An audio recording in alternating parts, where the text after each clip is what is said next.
As the sun dipped below the horizon, casting long shadows across the desolate stretch of highway, I found myself alone in the cab of my semi-truck, cruising down a remote and eerie stretch of road. The radio buzzed with static, offering no comfort in the darkness that enveloped me. It was the kind of night that sent shivers down your spine, the kind of night you don't forget. My name is Jake, and I'm a long-haul trucker. I've seen my fair share of strange things on the road, but nothing could have prepared me for what was about to happen that night. I'd heard whispers about a mysterious stretch of highway, where truckers told tales of unsettling encounters and strange occurrences. They called it the Midnight Hauler route. I had always been skeptical of such stories, dismissing them as the ramblings of tired and lonely drivers. But that night, as I navigated the dark, winding road that led to the Midnight Hauler route, a sense of unease settled over me like a heavy fog. I couldn't shake the feeling that something was watching me, lurking in the shadows just beyond my headlights. I tried to brush off my anxiety, chalking it up to exhaustion and the isolation of the open road, but then I heard it, a faint, haunting melody that seemed to emanate from the very depths of the night. It was a song, a child's voice singing softly, its words barely audible over the rumble of my truck's engine. I peered out the window, scanning the desolate landscape for any signs of life. There was nothing but darkness and the occasional silhouette of trees.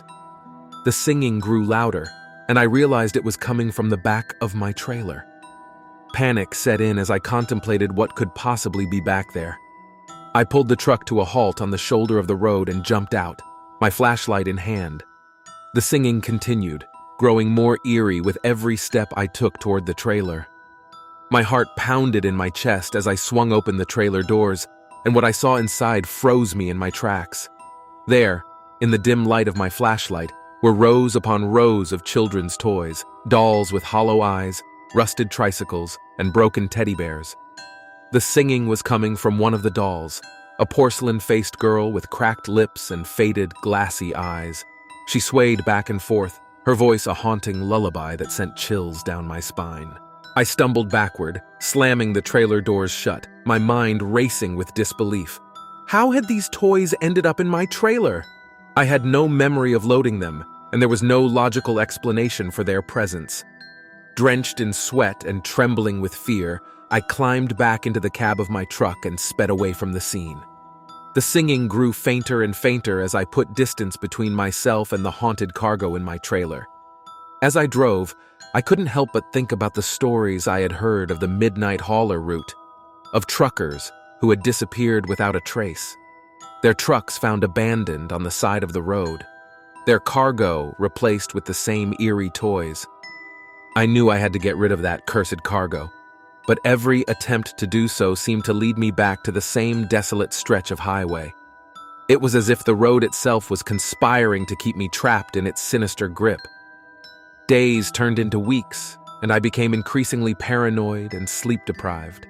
The haunting melody of the doll's song echoed in my ears, and I couldn't escape the feeling that something malevolent was closing in on me. One night, as I parked my truck in a deserted rest area, I saw them. Dozens of ghostly figures, children with hollow eyes and tattered clothes, standing just beyond the reach of my headlights. They were silent, their gaze fixed on me with a chilling intensity that made my blood run cold. I knew then that I had to confront whatever evil force was tormenting me. With trembling hands, I opened the trailer doors once more, determined to face the source of my torment head-on. But this time, the doll was gone, replaced by a message scrawled in crimson letters on the back wall of the trailer. "They're waiting for you."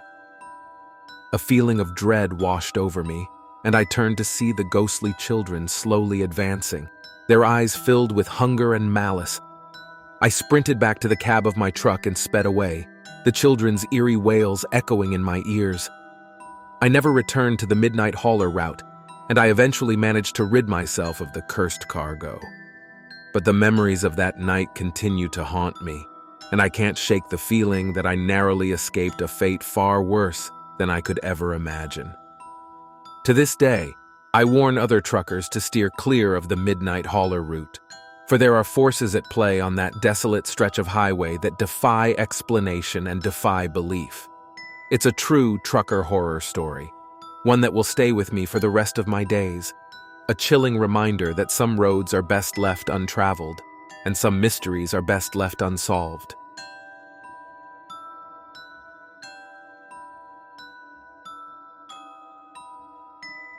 It was a cold, moonless night when I found myself on Route 66, somewhere in the desolate stretches of Arizona. My hands gripped the steering wheel, and my eyes were fixed on the endless ribbon of asphalt ahead. The only source of light came from the dim glow of my dashboard and the occasional flickering of my headlights. I had been driving for hours, pushing myself to make up for lost time. I was a trucker, and I had a delivery to make. My cargo was valuable, and I couldn't afford to be late. But as the miles stretched on, fatigue began to set in, and I could feel my eyelids growing heavy. I knew I needed to find a place to rest, but the last town had been miles back, and the next one was still miles ahead. As I scanned the barren landscape, a sign on the side of the road caught my eye.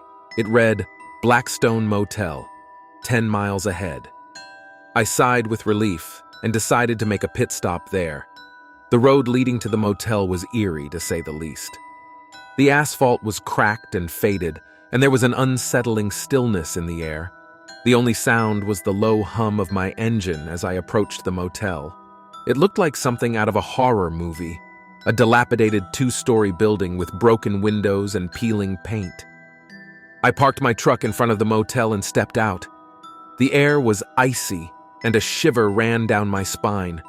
I made my way to the front door, which creaked open with a deafening screech. Inside, the motel lobby was just as unsettling as the exterior.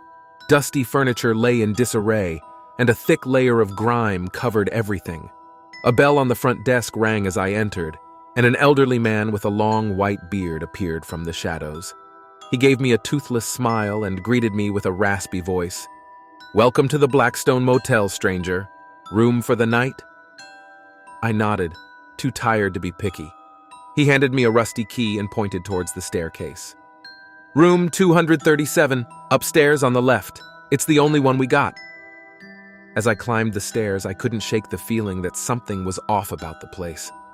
The air grew colder with every step, and the creaking of the old wooden steps echoed eerily through the building. When I reached the second floor, I followed the dimly lit corridor to room 237. The room was as unsettling as the rest of the motel. The wallpaper was peeling and the furniture was covered in dust. I decided to take a quick shower to wash off the weariness of the road. The water ran ice cold at first, but after a few minutes it warmed up. As I stood under the shower head, I heard a faint whisper in the distance. It was barely audible, but it sent a shiver down my spine. I turned off the water and strained to listen. There it was again. A faint, disembodied voice that seemed to be coming from the walls themselves. It was impossible to make out what it was saying, but the words were filled with sorrow and desperation. I quickly dried off and got dressed, trying to dismiss the strange incident as a trick of my tired mind.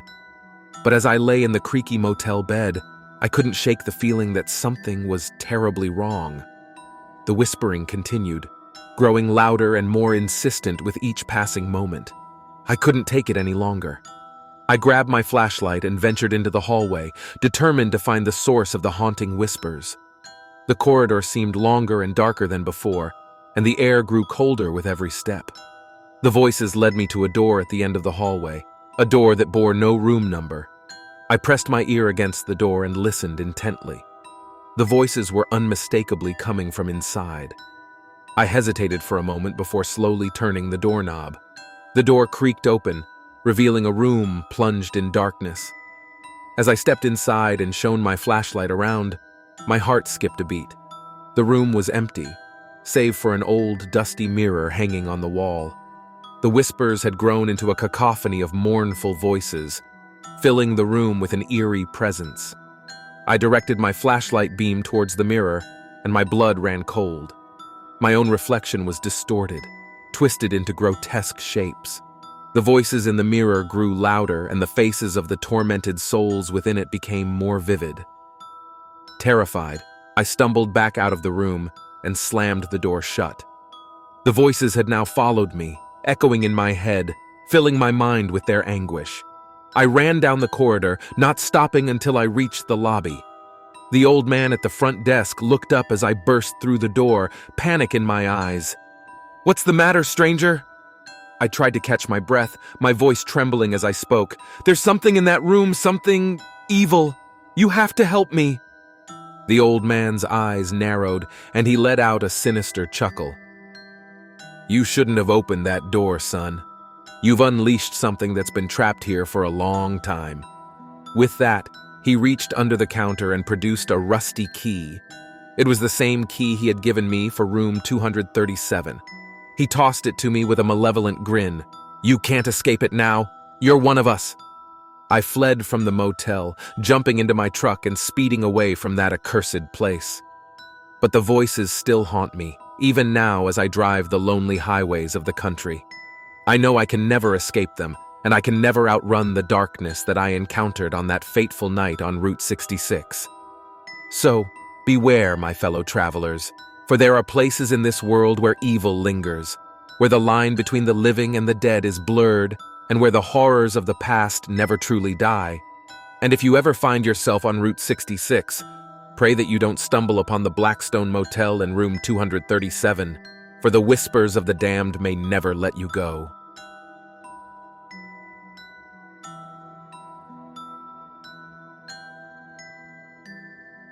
In the world of long-haul trucking, there are countless tales of strange encounters and eerie experiences that have become part of trucker folklore. Among these tales, there's one particular story that has always sent shivers down my spine. A story that has haunted me ever since I first heard it from an old-timer at a truck stop diner. I was a young trucker back then, fresh out of driving school and eager to prove myself on the open road. I'd heard my fair share of trucker tales, but I always took them with a grain of salt. After all, truckers are known for their tall tales and embellished stories. But this particular story was different. It had a ring of truth to it, a haunting quality that made my skin crawl. The old-timer, a grizzled veteran of the road named Hank, told me about a stretch of highway in the remote deserts of Nevada, a place where truckers had reported strange sightings and unexplained phenomena for years. He called it the Haunted Highway, and he warned me to avoid it at all costs. "There's something not right about that place," Hank said, his voice low and grave. "I've seen things out there that would make your hair stand on end. Things that defy explanation." He recounted stories of phantom hitchhikers appearing out of nowhere, only to vanish into thin air when the truck pulled over. He spoke of eerie lights dancing in the distance, and strange figures lurking in the shadows along the highway. "Some say it's the spirits of those who died on that road," Hank said, leaning closer, his eyes wide with a hint of fear. "Others say it's something else entirely, something not of this world." Despite Hank's warnings, I found myself drawn to the haunted highway. I was a skeptic at heart, and I couldn't shake the feeling that these stories were just exaggerated tales passed down from one trucker to another. I wanted to see for myself if there was any truth to them. A few weeks later, I found myself on a delivery route that took me right through the heart of Nevada. As I approached the stretch of highway Hank had described, a sense of unease settled over me. The sun was setting, casting long shadows across the desolate landscape. The road stretched out before me like a ribbon of darkness, disappearing into the horizon. I switched on my high beams, illuminating the road ahead. The silence was deafening, broken only by the rumble of my truck's engine. I felt a chill run down my spine as I recalled Hank's words. There's something not right about that place. As I drove deeper into the night, I noticed a figure standing by the side of the road. It was a woman, her back turned to me, her long hair flowing in the wind. She wore a white dress that seemed to glow in the moonlight. I slowed down, my heart pounding in my chest. Was this one of the phantom hitchhikers Hank had mentioned? I couldn't just leave her there, stranded in the middle of nowhere. I pulled over and opened the passenger door. "Need a ride?" I called out. The woman turned slowly, and I felt a wave of dread wash over me. Her face was pale, her eyes empty and hollow. Her lips were curled into a strange, unnatural smile. I froze, my hand still on the door handle. Something about her sent a shiver down my spine. Every instinct told me to get back in the truck and drive away. But before I could react, the woman glided towards me, her movements fluid and graceful. She reached for the door handle, her icy fingers brushing against mine. I recoiled in horror, slamming the door shut and locking it. The woman's smile widened, revealing a set of sharp, pointed teeth. Her eyes glowed with an eerie light. I fumbled with the keys, my hands shaking uncontrollably. I managed to start the engine and floored the accelerator, leaving the ghostly figure in my rearview mirror. As I sped away, I glanced back and saw the woman standing in the middle of the road, her white dress billowing in the wind. She was staring at me, her eyes burning with an intensity that made my blood run cold. I drove for hours, my heart pounding, my mind racing. I couldn't shake the image of the woman's haunting smile, her glowing eyes, her unnatural presence. When I finally reached the next town, I pulled into a truck stop, my nerves frayed and my body trembling. I stumbled into the diner, desperate for a hot cup of coffee and some human company. As I sat at the counter, I noticed a group of truckers huddled together, their voices hushed and their faces grim. I overheard them talking about the haunted highway, exchanging stories of strange encounters and unexplained phenomena. I gathered my courage and approached the group, sharing my own experience with the ghostly woman. The truckers listened intently, their expressions growing more serious as I described the encounter. "You're lucky you got away," one of the truckers said, his voice laced with fear. "Some say those who pick up the phantom hitchhiker never return." A chill ran down my spine as I realized how close I had come to becoming another victim of the haunted highway. I never ventured down that stretch of road again, and to this day, I can't shake the feeling that something sinister lurks in those desolate deserts of Nevada.